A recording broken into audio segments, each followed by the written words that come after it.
The wine glass trembled in my hand as I set it on the nightstand, my nightgown rustling against the sheets. 3 months. That's how long Richard had been gone on his essential business trip, leaving me alone with my thoughts. And his son, well, he was like a son to me too. My hands wandered from time to time. How could I not let them? I needed this. That's when I heard a noise at the door. It was my stepson. I'm Tina, and I never meant for any of this to happen. At 36, I thought I'd finally found stability when I married Richard 5 years ago. He was successful, caring, and came with a teenage son who actually seemed to accept me despite the wicked stepmother stigma. James was 16 then, already showing signs of the man he'd become. But life has a way of unraveling the most carefully woven plans. Richard's trips grew longer, his calls more infrequent. The house felt larger, emptier, except for the growing awareness of James's presence.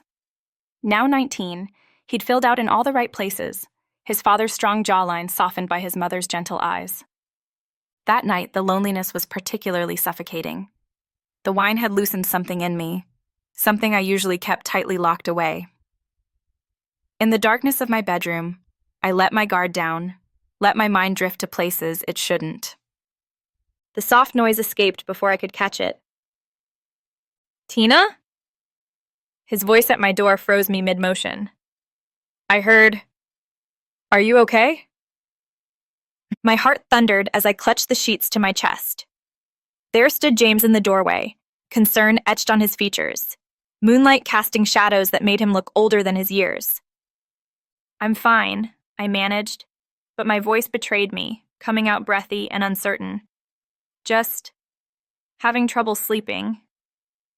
His eyes met mine in the darkness, and something shifted in the air between us. Something electric, dangerous, impossible to ignore. That was the moment everything changed. The moment our careful dance of stepmom and stepson began to blur into something else entirely. But that's the thing about forbidden fruit. Once you've caught its scent, it's almost impossible to forget its sweetness. That night I barely slept. Every creak of the old house made me wonder if James was still awake, still thinking about what he'd witnessed. The morning brought no relief, just the awkward dance of avoiding each other's eyes over coffee. "I'm heading to the gym," he announced, his gym bag slung over his broad shoulder. The morning light caught his dark hair, still damp from his shower. I pretended to be engrossed in my phone, but I could feel his lingering gaze. "Have fun," I managed, my voice steadier than I felt. As the door closed behind him, I released a breath I hadn't realized I was holding. The following days became an exquisite torture. Every casual brush in the hallway sent electricity through my skin. Every shared meal was laden with unspoken tension. I started noticing things I shouldn't. How his t-shirt stretched across his chest when he reached for something high. How his eyes would follow me when he thought I wasn't looking. One evening, I was preparing dinner when he came home early from his workout. The kitchen filled with his presence, the scent of his shower gel mixing with the pasta sauce I was stirring. "Need help?" he asked, reaching past me for a glass. His chest briefly pressed against my back, and I nearly dropped the wooden spoon. "I've got it," I replied, but my voice was barely a whisper. When I turned, he was closer than I expected. His eyes dropped to my lips for just a moment before he stepped back, running a hand through his hair. "Tina," he started, his voice rough. "About the other night."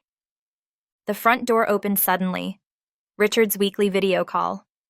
James disappeared upstairs while I plastered on a smile for my husband's pixelated face.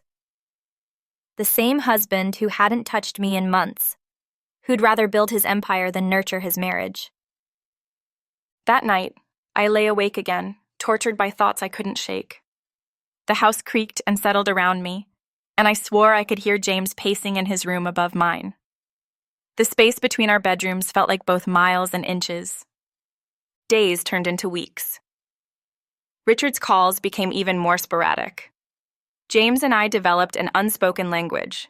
We were dancing on the edge of something dangerous, both of us knowing we should step back, but neither willing to be the first to retreat. I started taking longer showers, hoping the steam would wash away my impure thoughts. James began bringing girls home, pretty young things from his college classes. Each time I heard their giggling, their footsteps heading to his room, something dark and possessive curled in my stomach. One particularly late night, I heard him break up with his latest girlfriend on the phone. The hurt in his voice echoed through the walls, reminding me of that lost little boy who'd first accepted me into his life. Before I could stop myself, I was walking to his room, my hand raised to knock. "Come in," he called, his voice thick with emotion. I opened the door to find him sitting on his bed, shirtless, his head in his hands. The moonlight painted shadows across his sculpted torso, and I forced myself to remember my role: stepmother, caregiver, protector. But when he looked up at me with those wounded eyes, something inside me cracked. "I can't keep pretending," he whispered. Neither could I. And that's the moment we both knew. There was no going back from here. The line we'd been towing for weeks was about to be crossed, and heaven help us both. I never expected 3 months to change everything. When Richard announced his business venture in Singapore, it seemed like just another absence in a marriage already full of empty spaces. 6 months, maybe longer, he'd said casually over dinner, as if he wasn't shattering our carefully constructed routine. At first, James and I orbited each other like awkward planets, unsure of our gravity without Richard as our sun. The house felt too big, too quiet. I'd hear him coming home late from soccer practice, his gym bag thumping against the stairs, while I pretended to be engrossed in my laptop, meeting freelance writing deadlines. Everything changed the night of the blackout. A spring storm knocked out the power, and we found ourselves sitting on the living room floor, surrounded by emergency candles. James discovered an old deck of cards, and suddenly we were playing Go Fish like a pair of kids, laughing at how neither of us could remember the rules properly. "You know," he said, shuffling the cards, "I never thanked you for coming to my graduation last year. Dad was stuck in Chicago, but you were there. You even took all those embarrassing photos with my friends." That night broke something open between us. We started sharing breakfast together, me sipping coffee while he devoured enormous bowls of cereal, telling me about his classes, his dreams of becoming an architect. I found myself looking forward to our morning conversations, the way he'd gesture enthusiastically while describing his latest design project. Sundays became our day. I taught him how to make his grandmother's lasagna recipe, laughing as he managed to get flour absolutely everywhere. He introduced me to his video game world, patiently teaching me how to navigate virtual landscapes until I could almost keep up with him. We discovered shared interests we'd never known about. Both of us loved old black and white films. We'd spend rainy afternoons watching Hitchcock movies, debating plot theories. He started joining me at art galleries, offering surprisingly insightful observations about the pieces. I attended his soccer games, learning the rules just so I could properly cheer him on. When I opened my small photography exhibition, James spent the entire opening night bringing people to see my work, proudly introducing me to his friends. "This is Tina," he'd say. "She's not just my stepmom, she's an amazing artist." There were harder moments too. Late nights when he'd open up about his mother's abandonment, how he'd blamed himself for years. I shared stories about my own broken childhood, things I'd never told anyone else. We became each other's secret keepers, confidants in the quiet hours when the rest of the world slept. Richard's calls grew less frequent, but we barely noticed. We'd created our own little world of inside jokes and shared rituals. Every Thursday, we'd try a new takeout place, rating them on our increasingly elaborate scoring system. He helped me plant an herb garden, though neither of us knew anything about gardening. Most of our plants died, but the basil thrived against all odds. When he started dating a girl from his design class, I helped him plan their first date. When she broke his heart 3 weeks later, we stayed up all night building a ridiculous fortress of blankets in the living room and watching comedy specials until he smiled again. Time flowed differently in our private universe. Days blended into weeks, comfortable routines punctuated by moments of surprising connection. A shared look of understanding during phone calls with Richard. Silent support during stressful deadlines. The easy rhythm of two people learning to trust each other completely. But trust is a double-edged sword. The closer we grew, the more dangerous our comfort became. Every shared silence felt heavier with unspoken words. Every accidental touch lingered a moment too long. Looking back, I should have seen it coming. Should have noticed how our innocent family dynamic was shifting into something else entirely. But sometimes the most significant changes happen in the spaces between moments, in the quiet breaths between words, in the seconds before everything changes forever. Sarah was the first to notice during our monthly wine night. "He actually folds laundry?" she asked, eyebrows raised as James carried a basket of neatly folded towels upstairs. "My kids won't even pick their clothes off the floor." I hadn't really thought about it until then. The small changes had crept in so naturally. James had started doing little things, loading the dishwasher after dinner, grocery shopping without being asked, even fixing that dripping faucet that had driven me crazy for months. "You've got yourself a better husband than Richard," my sister Kate joked during Sunday brunch, watching James mow the lawn. I scolded her, but the comment stuck with me. He had stepped up in ways his father never did. Even my book club noticed. One Wednesday evening, they arrived early to find James helping me prepare the snacks, both of us covered in flour from a baking attempt gone wrong. "Since when does your stepson bake?" Maria asked later, giving me a curious look over her glass of Chardonnay. The truth was, James had been trying everything to make my life easier since Richard left. When my car broke down, he insisted on driving me to work for a week until it was fixed. He'd wait up for me after late gallery events, claiming he was just studying, but always ready with a cup of tea and a willing ear to hear about my day. My best friend Rachel pulled me aside at her birthday party. "That boy looks at you like you hung the moon," she observed. "He introduced you to his friends as Tina, not my stepmom. And did you see how he jumped to help you with those heavy platters?" I brushed off their comments, but I couldn't ignore how James had transformed from a typical teenager into something else entirely. He started asking about my photography work, offering genuine feedback on my pieces. When I mentioned wanting to repaint the living room, he spent an entire weekend helping me, carefully taping edges and touching up missed spots. The neighbors noticed too. Mrs. Anderson next door commented on how often she saw us laughing together in the garden or returning from grocery shopping, arms full of bags. "It's nice to see you two getting along so well," she said, but there was something in her tone that made me wonder what else she saw. I overheard him on the phone with his friend once, defending our closeness. "She's been more of a parent to me than either of my actual parents," he'd said firmly. "Of course I'm going to be there for her." But it was more than just helping around the house. He noticed things, like how I take my coffee, 1 sugar, splash of cream. Or when I'm stressed, he'd leave chocolate on my desk. Or which movies make me cry, he'd always have tissues ready. He remembered small details about my life that even Richard had forgotten. His girlfriends didn't last long. Each one would comment on our close relationship, some jokingly, others with obvious concern. "It's weird how much time you spend with your stepmom," I overheard one say. James ended things with her the next day. "You've got that boy wrapped around your finger," my coworker Lisa said, after James surprised me with lunch at the gallery. "He treats you more like a—" She paused, searching for the right word. Well, not like a stepmom. I started to see what they meant. The way he'd light up when I entered a room. How he'd find any excuse to be near me. The proud smile when he introduced me to his friends. The lingering touches when passing dishes at dinner. Looking back, everyone saw it before I did. The shift from obligation to devotion, from family duty to something more complex. Each small gesture, every thoughtful act, was slowly building toward something neither of us was ready to name. The evening had started perfectly. A gallery opening downtown showcasing my work, James insisting on being my +1 instead of going to a college party. He charmed everyone, looking more mature than his 19 years in a fitted blazer and dark jeans. The trouble started at dinner after.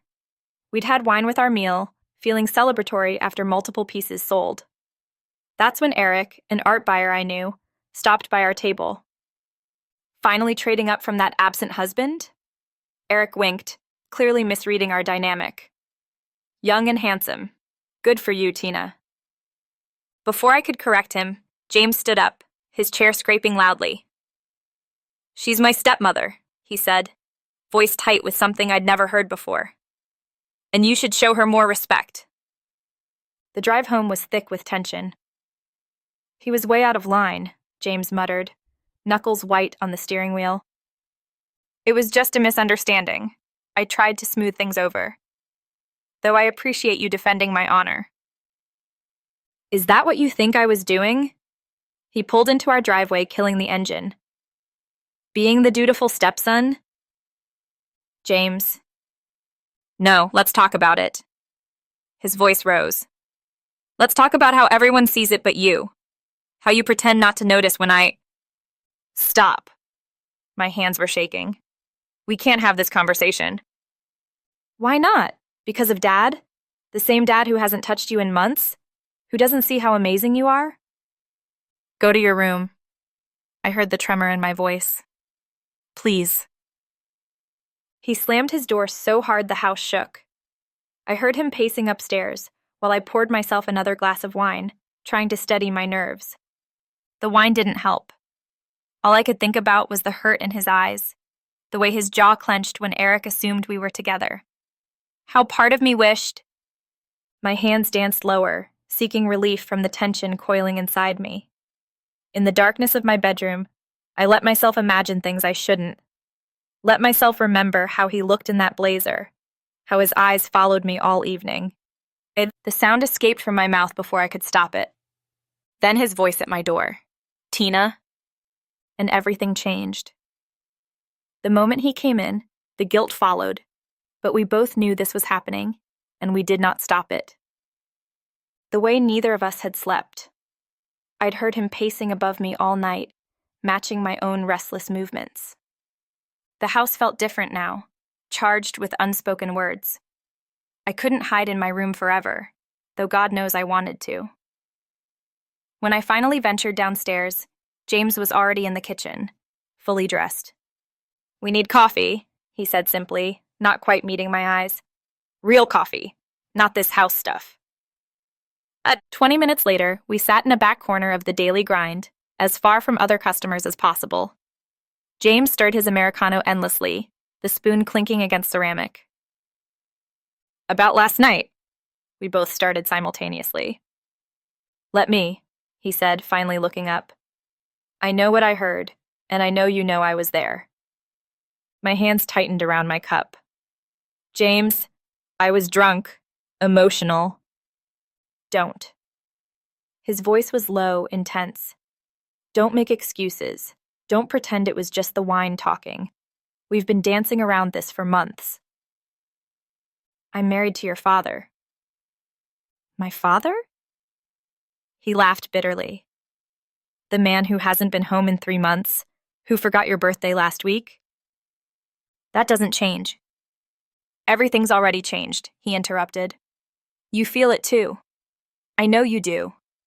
The way you look at me when you think I won't notice. How you find reasons to touch me. Little touches that drive me crazy." Heat flooded my face. "We can't." "Why not?" He leaned forward. "Give me one reason that isn't about him or what people would think." I stared into my coffee, unable to find that reason. The silence stretched between us. "Last night," he continued, voice dropping lower, "when I heard you, do you know how hard it was to walk away? To not open that door?" "James, please." "Say you don't want me," he challenged. "Look me in the eyes and say it." I couldn't. We both knew I couldn't. "We need time," I managed finally. "Space to think clearly." "Fine." He stood abruptly. "Take your time. Think about it. But don't expect me to pretend anymore.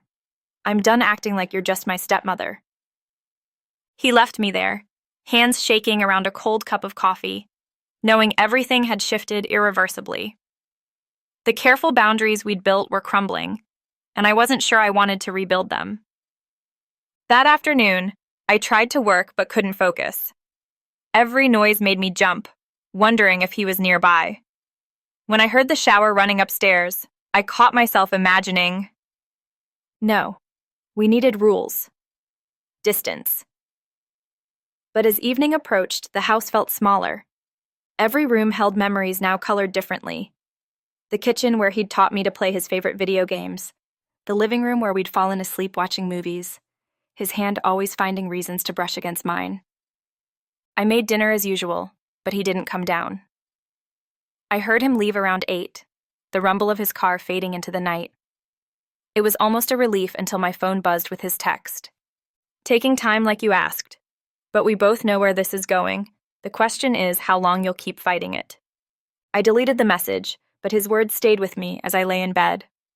Remembering the intensity in his eyes at the coffee shop. Remembering how close he'd been to my door last night.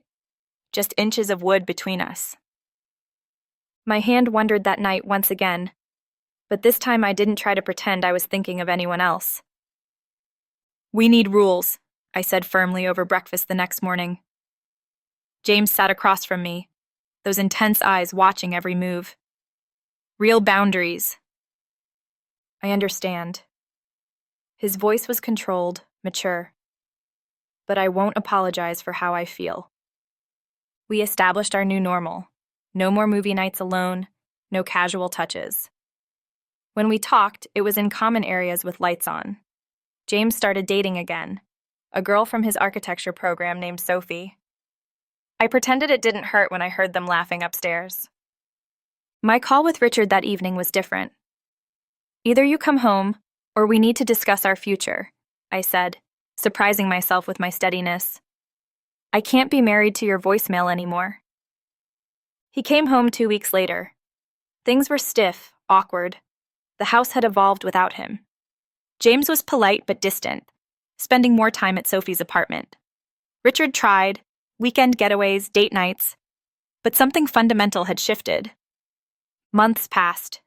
James graduated with honors. I sat between Richard and Sophie at the ceremony, clapping until my hands hurt when he crossed the stage. At the celebration dinner, he hugged me briefly, properly. Thank you for everything, he whispered. The double meaning hung between us. He moved out that summer, taking a job with a prestigious firm across town. Sophie moved in with him. They got engaged 6 months later. I helped her plan the wedding, playing the perfect stepmother role while Richard beamed proudly. Are you happy? Rachel asked me over wine one night. Really happy? I thought about the path not taken, the door that stayed closed that night, the coffee shop conversation that could have gone differently. I'm content, I answered honestly. Sometimes that's enough. James and Sophie had their first child, a girl named Emma. I became Grandma Tina, which made me laugh considering I was barely 40. Richard retired, finally ready to be present. We traveled, reconnected, found a new rhythm. Years passed. The tension faded to a dull ache, then to nostalgia, then to something like peace. At family gatherings, James and I could share genuine smiles. The electricity was gone, replaced by warm familiarity. One Christmas Eve, long after everyone had left, I found an envelope in my photography studio. Inside was a photo from that gallery opening years ago. James and me laughing, caught in an unguarded moment. On the back he'd written, "Some choices shape us even when we don't make them. Thank you for being strong enough for both of us." I tucked the photo away in my private box of memories, next to the coffee shop receipt I'd kept all these years. Some loves aren't meant to be lived. They're meant to teach us who we are. Richard called from downstairs, asking about dinner plans. I took one last look at the photo before closing the box. "Coming, honey," I called back, leaving the studio and the might-have-beens behind. Sometimes the bravest love is the one we choose not to pursue. James and I had our moment of almost, our coffee shop confession, our night of temptation. But we chose differently. We chose family, responsibility, the longer road. Now watching him build his life with Sophie, seeing the man he's become, I know we made the right choice. Some fires are meant to forge us, not consume us. The next time I saw him was at Emma's first birthday. He caught my eye across the room and smiled. A real smile, free of regret or longing. We'd found our way back to family, back to normal. Different people than we were that heated night, but better for having faced the choice. Richard squeezed my hand, and I squeezed back. This was my life. Not perfect, but chosen. Every day, chosen again. And that was enough. 5 years passed like photographs in an album. Emma grew into a precocious kindergartner, joined by her little brother Jack 2 years ago. I watched from a careful distance as James mastered fatherhood, seeing echoes of those nurturing instincts he'd once shown me. Sophie's career took off, a brilliant environmental lawyer. She and James built their dream home in the suburbs, all clean lines and huge windows. He'd designed it himself, and I recognized touches of the architectural sketches he used to show me over breakfast. "You should come by the new house," he said at a family barbecue. "The light in the sunroom. It'd be perfect for your photography." I caught Richard watching us. These normal stepmother-stepson interactions that once held such electricity, now they were just family, the way they should be. "Remember when you taught me to make lasagna?" James asked one Thanksgiving, as we all worked in his kitchen. Sophie was entertaining Emma while Jack napped upstairs. "I still use your recipe." "You were a terrible student," I laughed. "There was flour everywhere." "Some things never change," Sophie called from the living room. "You should see him try to bake cookies with Emma." These moments felt earned now, comfortable instead of charged. We'd built something better than passion: trust, respect, family bonds that could weather any storm. Richard and I found our second wind. With him truly retired, we traveled. Paris, Rome, places we'd always talked about but never seen. In Venice, watching the sunset over the Grand Canal, he asked, "Were you ever happy when I was away so much?" I thought carefully before answering. "I was lonely," I admitted. "But it made me stronger. Sometimes distance teaches us what we really want." He held my hand tighter. We weren't the same people who'd drifted apart years ago. Time had smoothed our rough edges, taught us to appreciate what we had. James's firm partnered with my gallery for a charity event. Watching him work the room in his tailored suit, confident and successful, I felt only pride. The old ache was gone, replaced by genuine joy at the man he'd become. "You helped raise him right," Sophie said, appearing beside me. "He talks about you, you know. How you were there when his dad wasn't. How you taught him to appreciate art and beauty." My throat tightened. He taught me things too. Later that night, after most guests had left, James found me arranging prints.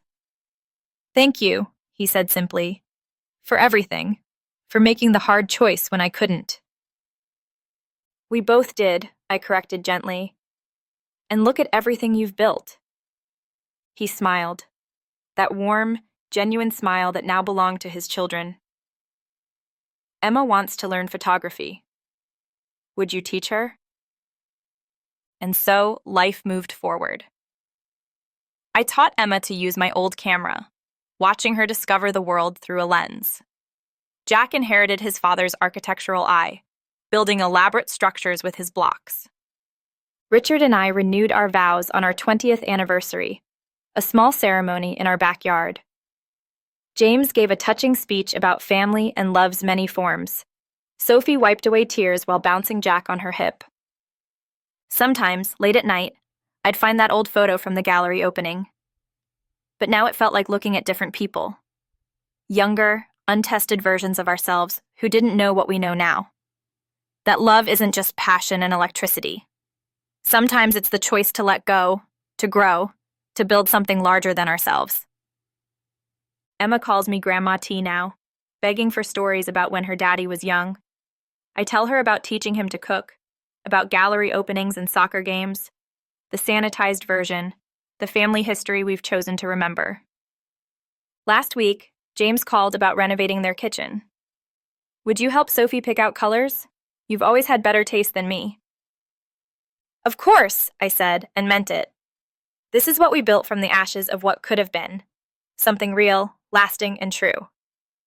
Richard brings me coffee in bed now, just the way I like it. We work in the garden together, planting next year's flowers. Sometimes, watching him with our grandchildren, I see glimpses of the man I fell in love with originally, And James is exactly who he should be. A loving father, a dedicated husband, a successful architect. Our story became a foundation rather than a regret, teaching us both about strength, choices, and the many ways love can transform us. Sophie's pregnant again. A girl, due in spring. They're naming her Lily, after my mother. When she told me, I hugged her tight, this woman who lives the life that could have been mine. But there's no bitterness now, only gratitude for how everything unfolded. Because some loves aren't meant to consume us. They're meant to forge us, guide us, teach us who we can become. James and I chose the harder path, the right path. And in doing so, we built something beautiful. A family, bound not by passion or secrets, but by choice, respect, and the quiet strength of doing what's right. That's the real love story. But no, I will never forget that night I had with my stepson.